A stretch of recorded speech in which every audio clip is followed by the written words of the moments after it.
Баршаңызға қайырлы күн, менің каналыма қош келдіңіздер. Бүгін сіздермен сәбіз салатының рецептімен бөлісетін боламын. Видеоны соңына дейін көріңіздер. Ең алдымен сәбізімізді тазалап дайындап қоямыз. Содан соң оны арнайы сәбіз салатына арналған үкіштен өткізетін боламыз. Бұл видеода мен бір порцияға ғана жететін, яғни тек 2-3 адамға ғана жететін сәбіз салатын дайындайтын боламын.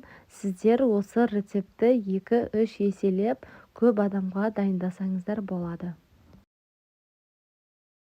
Өте дәмді корей салаттарының бірі, кез келген тағаммен үйлесетін дәмді салат. Бұл салаттың өте көп рецепттері бар. Мен өз нұсқамда сіздерге ұсынатын боламын. Біздің отбасымыз осы сәбіз салатына кішкене капуста қосқанды ұнатады, сондықтан кішкене ғана мөлшерде капуста қосып жасадым. Капустаны қоссаңыздар да, қоспасаңыздар да болады, ол міндетті емес. Дәл осы видеода көрсетілгендей етіп, 4 бұрышты пішінде турайтын боламыз. Турап қойған капустамызды сәбіздің үстіне салатын боламыз.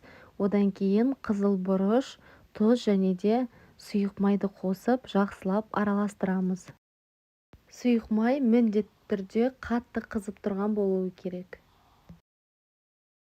Және де 2 дана сарымсағымызды үкіштен өткізіп қосып жіберетін боламыз. Барлық ингредиенттерімізді қосып болғаннан кейін видеода көрсетілгендей етіп мұжып салатымызды араластыратын боламыз. Осымен біздің өте дәмді сәбіз салатымыз дайын болды. Сіздер де міндетті түрде жасап көріңіздер. Каналға тіркеліп, лайк басып, пікір қалдыруды ұмытпаңыздар.